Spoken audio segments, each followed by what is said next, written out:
ہم وہی کہیں گے جو ہمارا دین ہم کو بتاتا ہے. عمل کرو تو تمہارا بھلا ہے. فقہ کی محفل میں شریک ہے. جیسا کہ آپ سب کو معلوم ہے کہ عموم درس فقہ کا یہ سلسلہ تقریباً 4 سال سے قائم ہے اور تسلسل کے ساتھ آپ حضرات اس بزم میں شریک ہو کر اپنے علم میں اضافہ کر رہے ہیں. جس وقت یہ سلسلہ قائم کیا گیا تھا میری معلومات کی حد تک ہندوستان میں اہل سنت و جماعت کا یہ تنہا ادارہ تھا جس میں عمومی درس فقہ کے عنوان سے طلبہ کے درمیان ایسی محفل قائم ہوئی تھی. اور خدا کا شکر ہے کہ اس کا فائدہ ہم نے بھی محسوس کیا اور آپ سب نے بھی اسے محسوس کیا. بلکہ بہت سارے علماء نے جب یہ بات سنی کہ اس طور پر طلباء کی تعلیم و تربیت کی نیت سے دارالعلوم علیمیہ میں طلباء کے مابین عموم درس فقہ کی بزم سجتی ہے تو انہوں نے بے پناہ خوشیوں کا اظہار کیا اور طلباء کو انہوں نے سراہا کہ یہ بہت پیاری بات ہے کہ درسگاہوں میں علم لینے کے ساتھ ساتھ اجتماعی طور پر ایک دن ایسا بھی ان کے لیے خاص ہے کہ وہ اپنے سوالات بھری محفل میں رکھ کر اور ان کے جوابات پاتے ہیں. اس سے جہاں ان کی معلومات میں اضافہ ہوتا ہے وہیں انہیں محفلوں میں سوال و جواب کا تجربہ بھی حاصل ہوتا ہے اور ان کو یہ طریقہ ملتا ہے کہ ہمیں اگر اس طرح کی محفل میں شرکت کا اتفاق ملے تو کس طرح سے ہم لوگوں کے سوالوں کا جواب دیں. خیر، آپ لوگ قابل مبارکباد ہیں کہ اپنا قیمتی وقت نکال کر اس محفل میں شریک ہوتے ہیں. اللہ تبارک و تعالی اس کی برکتوں سے سب کو مالا مال فرمائے اور اخلاص کے ساتھ خدمت دین کی توفیق عطا فرمائے. اس سے پہلے جو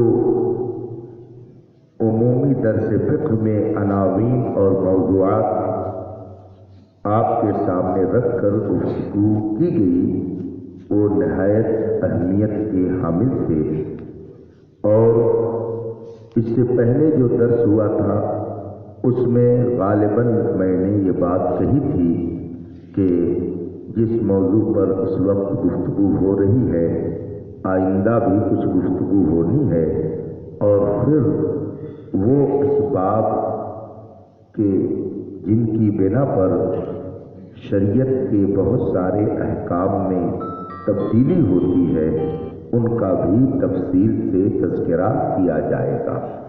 انشاءاللہ اگر آپ کا ذوق اسی طرح سے بیدار رہا اور آپ اس محفل میں خالصاً لوجہ اللہ استفادے کے لیے حاضر ہوتے رہے تو وہ ساری علمی گفتگو جو سینکڑوں کتابوں میں پھیلی ہوئی ہیں تھوڑے سے وقت میں آپ کے سامنے رکھی جائے گی۔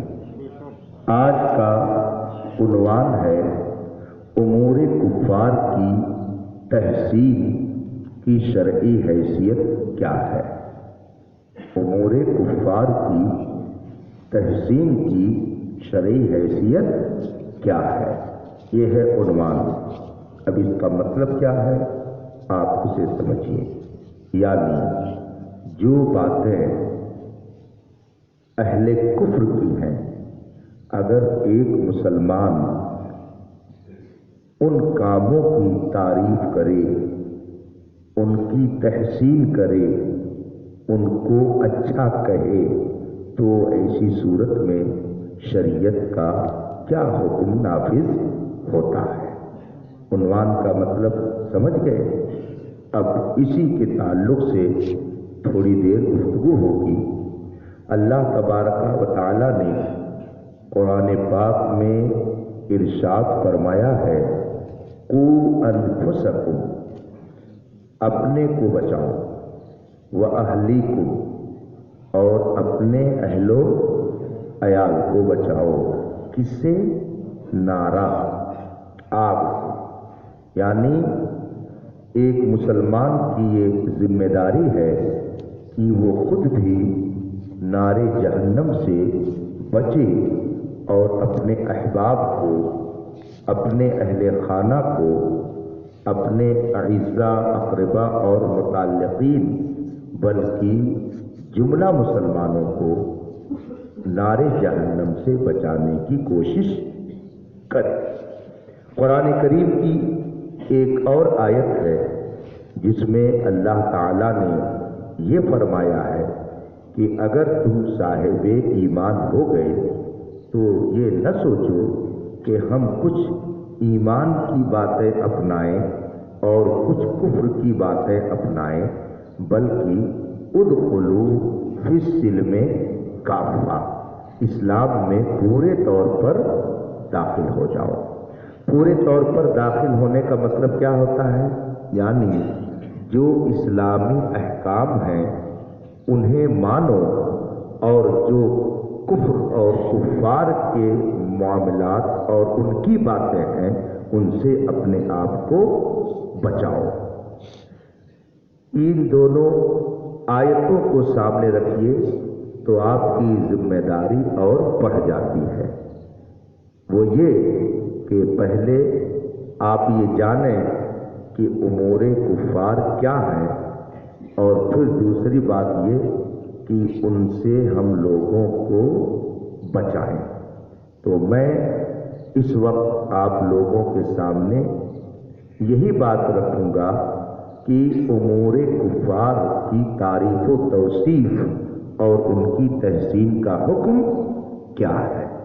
اس سے پہلے جو عمومی درس فقہ کی بزم سجی تھی اس میں آپ کے سامنے شعار قومی اور شعار مذہبی کی تفصیل بتائی گئی تھی۔ اگر آپ لوگوں نے اسے ریکارڈ کیا ہوگا تو آپ کے موبائل اور دیگر رجسٹروں میں یا اور جگہوں پہ وہ باتیں محفوظ ہوں گی، اور اگر نہیں ہیں تو جن کے پاس ہیں وہ باتیں ان سے آپ لے لیجیے۔ میں نے جو عنوان قائم کیا ہے آپ اس کو غور سے سنیں۔ انسان چاہے مومن ہو چاہے کافر، بحیثیت انسان سب کو انسان ہی کہا جائے گا، اور انسانی تقریب کا شرع نے جو حکم دیا ہے اس پر عمل کیا جائے گا۔ لیکن بہت سی باتیں ایسی ہیں کہ جن کو مسلم اور غیر مسلم کے درمیان خط امتیاز کے طور پر جانا جاتا ہے، اور یہ سمجھا جاتا ہے کہ یہ مسلمانوں کے کام ہیں اور یہ غیر مسلموں کے کام ہیں۔ بہت سی چیزیں ایسی ہیں، اور بہت سی چیزیں ایسی ہیں جو سب میں ہوتی ہیں. مثلا کھانا ہم بھی کھاتے ہیں اور کھانا دوسری قومیں بھی کھاتی ہیں. لہذا اگر آپ نے یہ کہہ دیا کہ رگھوپتی باورچی نے بہت شاندار روٹی بنائی، بہت عمدہ قسم کی روٹی اس نے تیار کر دی، تو یہ وہ کام نہیں ہے کہ جو کافروں کے ساتھ ہی خاص ہو، بلکہ روٹی پکانے کا کام مسلمانوں کے ہاں بھی ہوتا ہے اور غیر مسلموں کے ہاں بھی ہوتا ہے. لہذا اگر کسی نانبائی کی آپ نے تعریف کر دی تو یہ نہیں کہا جائے گا کہ آپ نے امر کفار کی تعریف کیا، اس لیے کہ یہ کفار کے ساتھ خاص نہیں ہے. اسی طرح سے اگر کوئی ڈاکٹر ہے تو ڈاکٹری ایک فن ہے. مسلم غیر مسلم ہر قوم میں ڈاکٹر ہوتے ہیں. لہذا اگر آپ نے کسی ڈاکٹر کی تعریف کی اور کہا فلاں ڈاکٹر بہت اچھی دوا دیتا ہے اور وہ بہت اچھا آپریشن کرتا ہے، تو یہ نہیں کہا جائے گا کہ آپ نے کفار کے کام کی تعریف کی، اس لیے کہ یہ کام کفار کے ساتھ خاص نہیں ہے. اسی طرح سے اگر کسی پہلوان کو آپ نے دیکھا جو بہت شاندار پہلوانی دکھا رہا ہے اور وہ غیر مسلم ہے، اب آپ نے اس کی تعریف کی، کیا بہادر ہے، کیا اس کے پاس ہنر ہے، تو یہ نہیں کہا جائے گا کہ تم نے امر کفار کی تعریف کر دی، اس لیے کہ طاقت و قوت اور پہلوانی یہ کسی قوم کے ساتھ خاص نہیں ہے. اسی طرح سے ہزاروں چیزیں ایسی ہیں کہ جو عام طور سے سب لوگوں میں پائی جاتی ہیں. لہذا ایسی چیزوں کو اگر آپ نے اچھا کہا تو اس پر حکم شرع یہ نہیں لگے گا کہ آپ نے کفر کر دیا، اس لیے کہ یہ چیزیں سب میں پائی جاتی ہیں. بہت سارے لوگوں کو مغالطہ ہو گیا اور انہوں نے امر کفار کو سمجھانے کے لیے یہی ساری مثالیں پیش کر کے اور لوگوں کو صحیح راستے سے بھٹکانے کی کوشش کی. اب ایک صاحب کہتے ہیں کہ ایک غیر مسلم کرکٹر بہت اچھا کھیل کھیلتا ہے اور مسلمان بھی اس کی تعریف کرتے ہیں، تو کیا وہ کافر ہو گئے؟ تو یہ بتائیے کہ کھیل کھیلنا کیا یہ ان کا اپنا خاص کام ہے، ان کا خاص فعل ہے؟ یہ تو دنیا میں اس وقت ہر قوم کے لوگ کر رہے ہیں. لہذا یہاں پر گفتگو ایسے کاموں کی ہے ہی نہیں کہ جو سب لوگوں میں پائی جاتی ہو. کرتا پائجامہ ہم بھی پہنتے ہیں اور کرتا پائجامہ دوسرے لوگ بھی پہنتے ہیں. اب اگر ایک شخص شاندار قسم کا کرتا پائجامہ پہن کر کے گیا اور وہ غیر مسلم ہے، ہم نے کہا کتنا شاندار کپڑا پہنے ہوئے، بہترین قسم کا کرتا پہنے ہوئے ہے، تو اب یہ مطلب نہیں ہے کہ یہ کفر ہو گیا، اس لیے کہ کرتا پائجامہ پہننا یہ کوئی انہی کے ساتھ خاص نہیں ہے.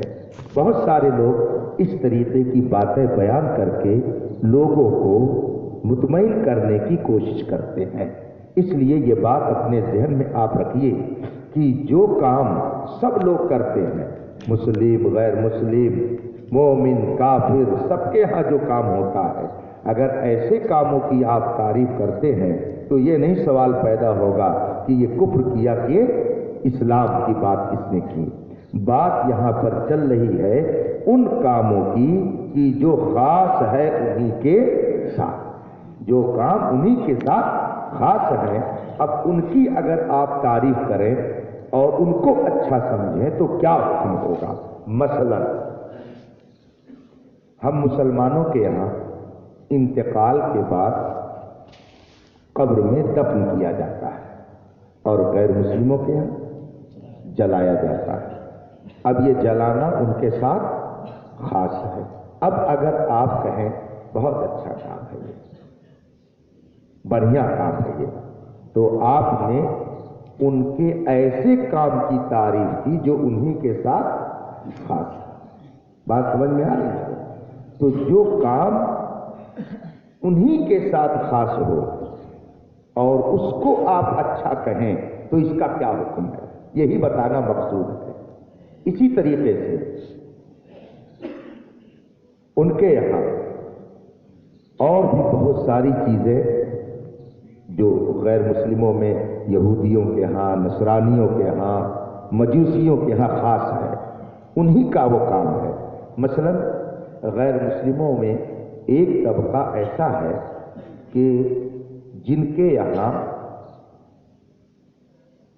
کھانے کے وقت بات کرنا بالکل منع ہے.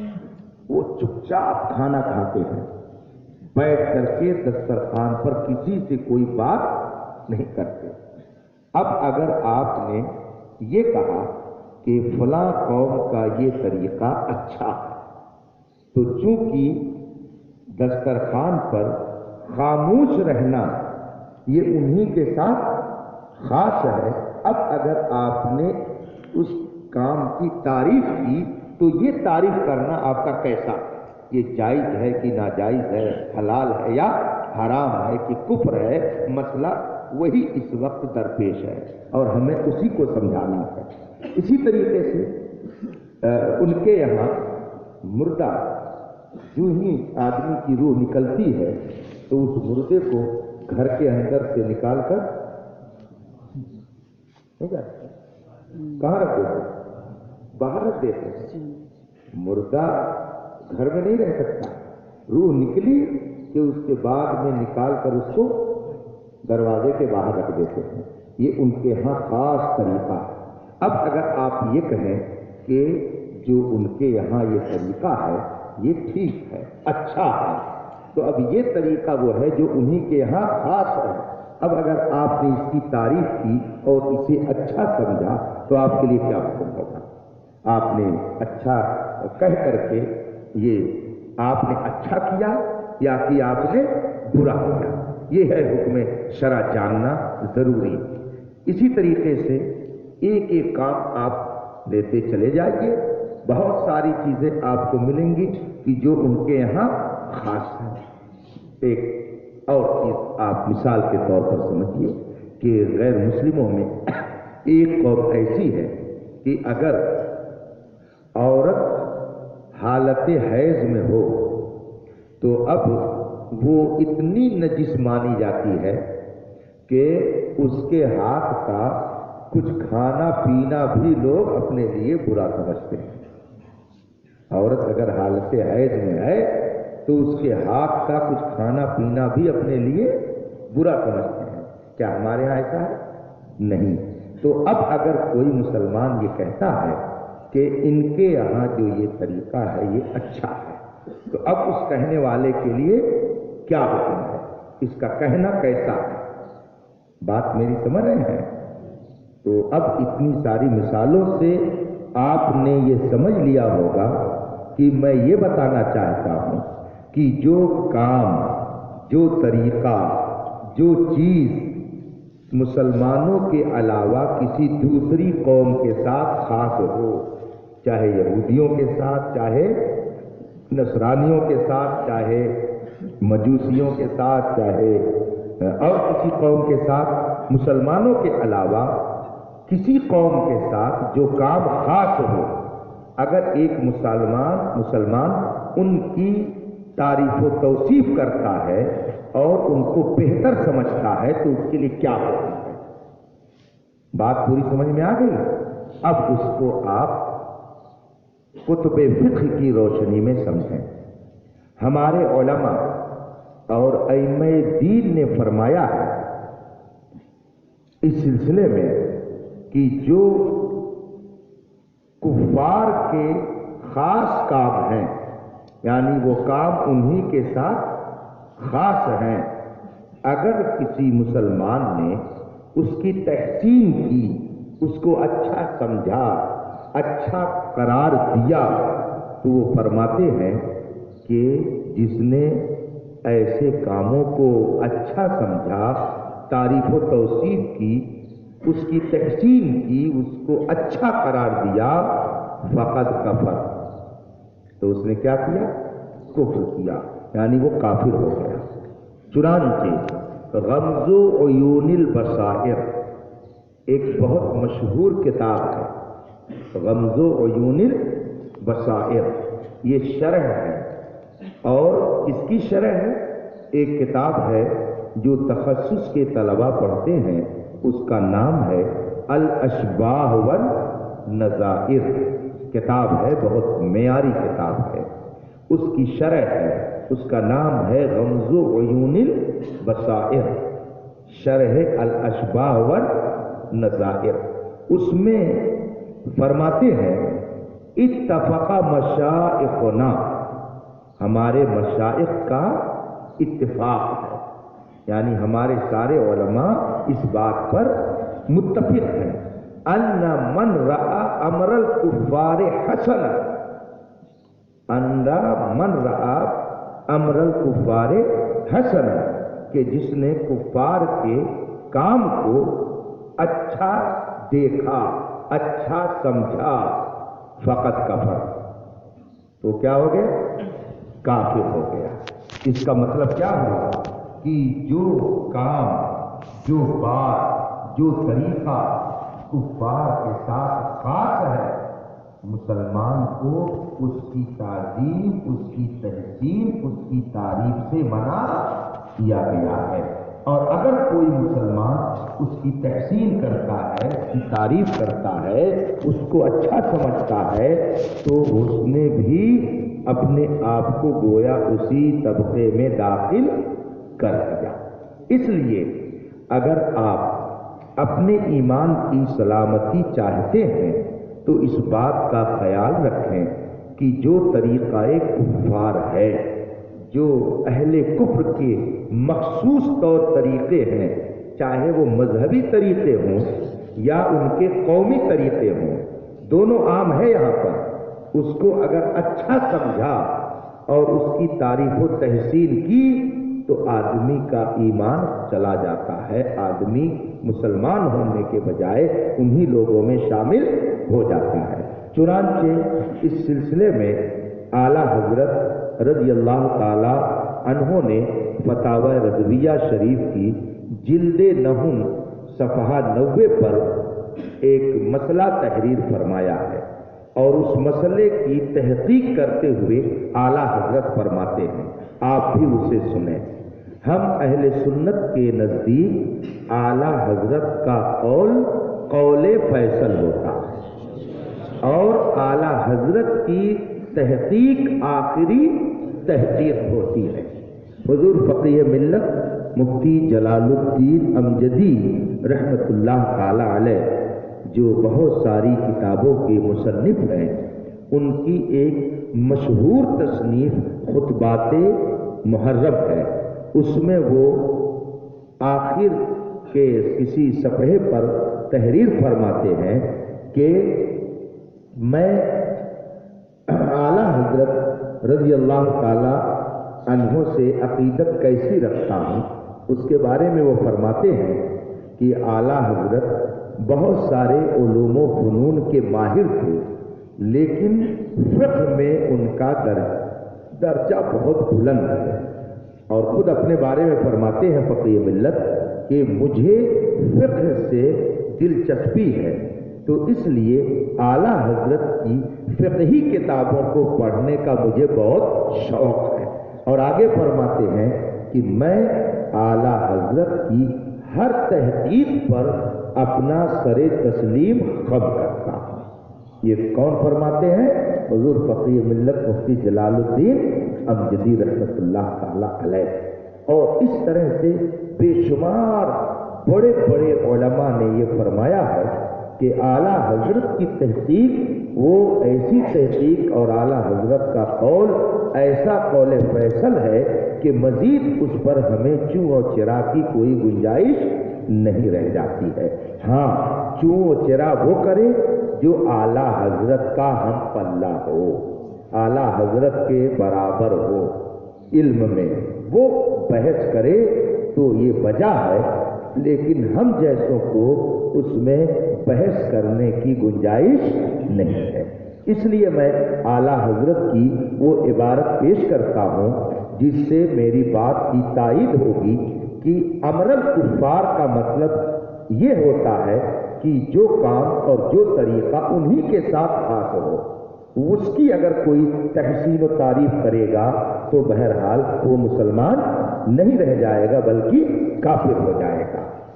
عبارت اعلیٰ حضرت نے جو تحریر فرمائی ہے وہ سنیے کہ تشبہ کے سلسلے میں اعلیٰ حضرت نے بحث کی ہے کہ کسی قوم سے مشابہت کئی طرح کی ہوتی ہے اور اس کا حکم کیا ہے۔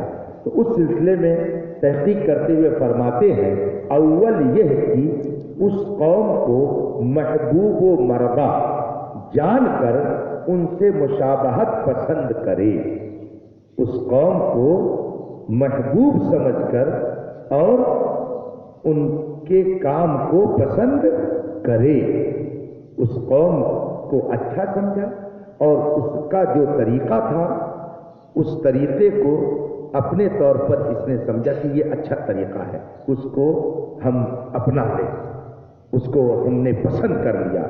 تو اعلیٰ حضرت فرماتے ہیں کہ اس قوم کو محبوب و مردہ جان کر ان سے مشابہت پسند کرے۔ یہ بات اگر مبتدع کے ساتھ ہو بدعت اور کفار کے ساتھ معاذ اللہ کفر۔ یاد ہوگا آپ لوگوں کو اس سے پہلے میں نے بتایا تھا کہ اگر کوئی بد مذہب ہے اور کوئی طریقہ انہی کے ساتھ خاص ہے اور اس کو اگر کسی سنی نے پسند کیا تو اس پسند کی بنیاد پر یہ بھی کیا ہو جائے گا؟ بد مذہب ہو جائے گا۔ اور اگر وہ سامنے والا کافر ہے اور اس کے طریقے کو جو خاص انہی کا طریقہ ہے اگر کسی مسلمان نے پسند کیا تو وہ کیا ہو جائے گا؟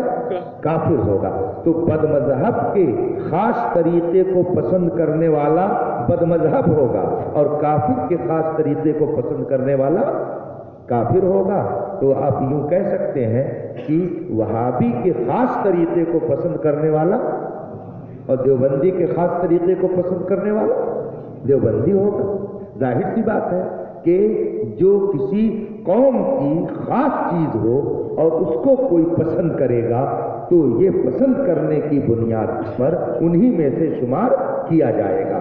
آگے اعلیٰ حضرت تحریر فرماتے ہیں کہ حدیث من تشبہ بقوم فہو منہم حقیقتاً صرف اسی صورت سے خاص ہے، غمز العیون والبصائر میں ہے۔ اتفق مشائخنا ان من رأى امر الكفار حسنا فقد کفر حتی قالوا فی رجل قال ترک الکلام عند اکل الطعام حسن من المجوس او ترک المزاجعت عندهم حال الحیض حسن فهو کافر۔ اس کا مطلب کیا ہوا کہ غمز العیون سے اعلیٰ حضرت نے یہ پیش کیا کہ ہمارے مشائخ کا اس پر اتفاق ہے کہ جو کافروں کے کام کو اچھا سمجھے تو اس نے کفر کیا، حتیٰ کہ اگر کسی نے یہ کہا کہ مجوسیوں کے یہاں کھانے کے وقت بات نہ کرنا اچھا طریقہ ہے یا ان کے یہاں حالت حیض میں عورت سے بالکل الگ تھلگ ہو جانا یہ اچھا طریقہ ہے، فہو کافر۔ تو کیا ہے وہ؟ کافر ہے۔ اس کا مطلب کیا ہوا کہ جو طریقہ ان کے ساتھ خاص ہے اگر اس کی تعریف کی جائے گی تو کفر ہوگا، لیکن جو طریقہ یا جو کام ان کے ساتھ خاص نہیں ہے تو اس کی اگر کوئی تعریف کرتا ہے تو اسے کفر نہیں کہا جائے گا۔ اب کچھ لوگ ایسے ہیں کہ وہ بد مذہبوں کی اور اہل حدود کی دینی مجلسوں میں جا کر خوب لمبی چوڑی تعریف کرتے ہیں، اور جب کہا جاتا ہے کہ یہ غلط ہے، یہ کفر ہے، تو وہ سمجھانے کے لیے طلباء کو یہ بتاتے ہیں کہ بھائی کیا تعریف کرنا کفر ہے؟ دیکھیے بہت سارے مسلمان کرکٹر کی تعریف کرتے ہیں، ڈاکٹر کی تعریف کرتے ہیں، نانبائی کی تعریف کرتے ہیں، غیر مسلم بہت اچھے راجگیر ہوتے ہیں، جو مستری ہوتے ہیں ان کی تعریف کرتے ہیں، تو کیا یہ سب کافر ہیں؟ تو بات یہ ہے کہ یہاں ایک کو دوسرے سے ملا کر مغالطہ دینے کی کوشش کی جا رہی ہے، اس لیے کہ راجگیری اور مستری ہونا یا بہترین موٹر سائیکل چلانا یا ڈرائیوری اچھی کرنا، اچھی روٹی پکانا، اچھا کوئی مزدوری کا کام کرنا، یہ وہ چیزیں نہیں ہیں کہ جو کفار کے ساتھ خاص ہوں۔ لہذا اگر ایسی چیزوں کی کوئی تعریف کرتا ہے تو اس کو کفر نہیں کہا جائے گا، لیکن جو طریقہ انہی کے ساتھ خاص ہو اگر اس کی تعریف کرتا ہے تو ہمارے مشائخ کا اس پر اتفاق ہے کہ وہ کیا ہے؟ کفر ہے، اور ایسا کرنے والا، بات سمجھ میں آ رہی ہے؟ تو اب میں نے جو آپ کے سامنے یہ بات رکھنی چاہی تھی کہ امور کفار کی تحسین کو فقہا نے جو کفر لکھا ہے تو اس کو آپ ہمیشہ ذہن میں رکھیے گا کہ امور کفار سے مراد وہ امور ہیں جو انہی کے ساتھ خاص ہوں، اور اگر وہ طریقہ ان کا خاص کوئی طریقہ نہیں ہے تو وہ تعریف کفر نہیں ہوگی۔ لہذا اگر آپ کو کوئی سمجھاتا کہ بھائی اگر کسی آدمی نے فلاں دیوی دیوتا کی تعریف کر دی تو اس تعریف کرنے سے اگر کفر ہو جائے تو کوئی مسلمان رہی نہیں جائے گا، اس لیے کہ مسلمان کوئی ڈاکٹر کی تعریف کر رہا ہے، کوئی ماسٹر کی تعریف کر رہا ہے، کوئی راجگیر کی تعریف کر رہا ہے، کوئی کرکٹر کی تعریف کر رہا ہے، تو اگر یہ تعریف کرنا کفر ہو تو سب کافر ہو جائیں گے۔ تو آپ یہ سمجھ لیجئے کہ یہ چیزیں وہ ہیں جو ان کے ساتھ خاص نہیں ہے، لہذا جو چیزیں کسی ایک قوم کے ساتھ خاص نہیں ہیں ان کی اچھائی بیان کرنا یہ کفر نہیں ہے، اور جو چیزیں کسی قوم کے ساتھ خاص ہیں اگر ان کو اچھا سمجھے گا، ان کی تعریف و توصیف کرے گا تو یہ کیا ہوگا؟ کفر ہوگا۔ بات سمجھ میں آ گئی؟ اب اتنی بات آپ اپنے ذہن میں رکھیے، اور اس کے بعد میں پھر سوال و جواب ہوگا، اور پھر آخری مجلس پر صلاۃ و سلام ہو جائے گا۔ چلیے، السلام علیکم۔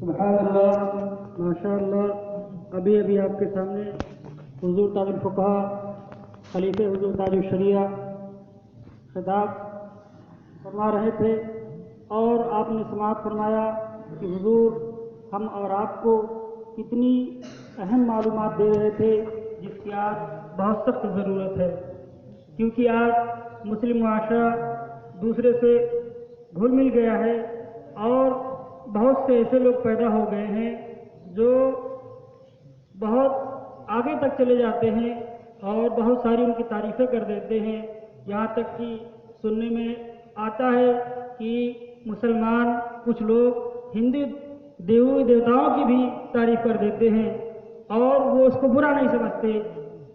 لہذا ہماری اور آپ کی ذمہ داری ہے کہ ہم نے جو یہاں پہ باتیں سنی ہیں وہ اپنے علاقے میں جائیں تو اپنے علاقے کے لوگوں کو یہ ساری باتیں بتائیں اور ان کو برائیوں سے روکیں اور یہ ساری معلومات ان کو فراہم کریں۔ ہم بلا تاخیر اب آئے ہوئے سوال کو حضور والا کی بارگاہ میں پیش کرتے ہیں اور حضور والا سے مؤدبانہ گزارش کرتے ہیں کہ حضور والا ان سوالوں کے تسلی بخش جواب عنایت فرمائیں۔ اب میں بلا تاخیر پہلا سوال حضور کی بارگاہ میں پیش کرتا ہوں کہ پہلا سوال یہ ہے کہ ایک عورت ہے جس کے 3 بچے آپریشن سے پیدا ہوئے، پھر وہ چوتھے میں حاملہ ہے، ڈاکٹر کی رائے کے مطابق اگر وہ بچہ جنے گی تو اس کی جان کو خطرہ ہے، آیا اس صورت میں وہ رحم گروا سکتی ہے یا نہیں؟